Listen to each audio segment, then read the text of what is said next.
이모가 알려주는 바디 시술 꿀팁, 바디라인 평생 후회 없는 시술을 원하신다면 제 조언, 잔소리에 귀 기울여주세요.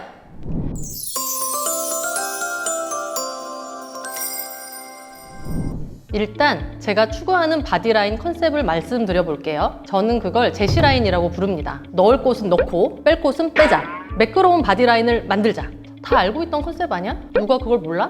하지만 제시라인은 기존에 추구하던 라인과는 차이가 있습니다. 병원들에 넣거나 혹은 빼서 만드는 바디라인 컨셉을 살펴봅시다. 지방흡입 병원에서는 최대한 지방을 제거하는 게 미덕이죠. 저희 병원은 초창기 15년 전에 지방흡입을 전문으로 하는 병원으로 출발했었어요. 당시 지방흡입의 선구자셨던 대표 원장님께서는 다른 병원에서도 지방흡입 술기를 배우러 오셨을 정도로 유명한 분이셨고요. 저는 덕분에 많은 지방흡입 케이스를 경험했습니다. 물론 저도 지방흡입 수술을 집도했으며 저도 허벅지 지방흡입을 받기도 했습니다. 그리고 15년이 지나 여러 시술을 경험해본 제가 내린 결론은 이거예요. 만약 내 딸이, 내 조카가 지방흡입을 한다면 손바닥만한 면적의 흡입까지만 허용하겠다. 아랫뱃살, 승마살, 옆구리살, 여기만요. 넓은 면적 흡입은 수술이 아주 잘 되어도 10년 후엔 보기 싫을 수 있다는 걸 저는 알거든요. 왜냐면 제가 경험자니까요. 옷만 이쁘게 입겠다, 벗은 몸은 신경 쓰지 않겠다면 전체 지방흡입을 해도 상관없습니다.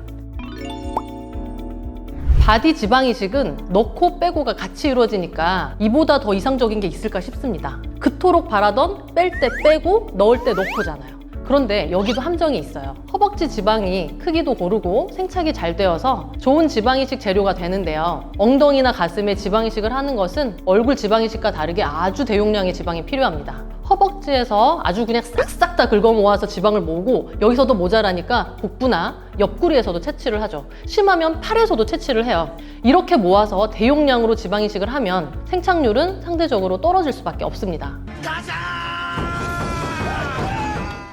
그래서 만약 제 딸이나 조카가 바디 지방 이식을 한다라고 하면 지방이 생착이 안 되더라도 지방 흡입만으로 만족할 수 있다면 수술을 한번 고려해 보라고 할 것입니다. 추천은 안 할 거예요. 고려만 해보라고 할 거예요. 왜냐면 아까 말씀드렸듯이 넓은 면적의 지방 흡입 자체를 비추하기 때문입니다.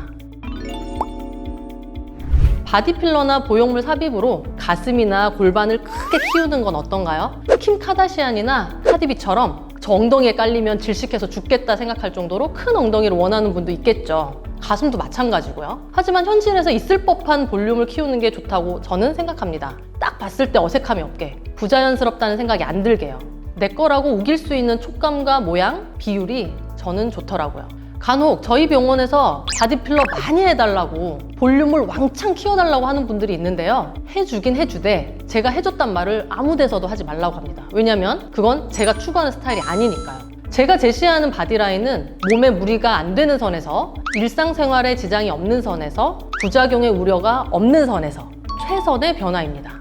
호리호리한 몸이든 통통하거나 근육이 발달된 몸이든 그 나름의 매력이 있다고 생각해요. 일단 본인이 타고난 체형은 인정을 해야 됩니다. 가지고 있는 체형의 조건 안에서 있을 법한 최상의 바디라인을 만드는 것을 목표로 합니다. 나에게 최적화된 아름다움을 추구합니다. 완전히 달라진 나 말고요. 훨씬 더 예뻐진 나 말이에요. 제가 제시하는 라인을 예를 들어 설명해 볼게요. 첫 번째, 타고난 근육형 하체 비만인데 다리를 젓가락처럼 만들어서 소녀시대 언니들처럼 스키니진을 이쁘게 입고 싶다 라는 분이 계신다고 칩시다. 그러면 허벅지 지방흡입을 해서 지방을 쫙쫙 빼내고 허벅지랑 종아리 보톡스를 놔서 근육을 쫙쫙 뺄 것이냐? 어차피 안 됩니다.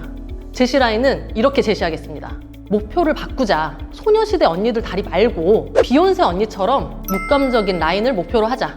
대신 허리 사이즈를 줄이기 위해 2kg만 빼고 크림빵처럼 튀어나온 아랫배, 뒷구리, 그리고 허벅지 승마살에 있는 지방을 살짝 없애버리자. 골반은 힙딥과 엉덩이 위쪽 바깥쪽에 필러를 넣어서 매끈한 엉덩이 골반 라인을 만들자. 뒤에서 보면 엉덩이가 동그랗게 보이게요. 그리고 근육 잘 생기잖아요. 힙업 운동해서 엉덩이 조금만 키워보자.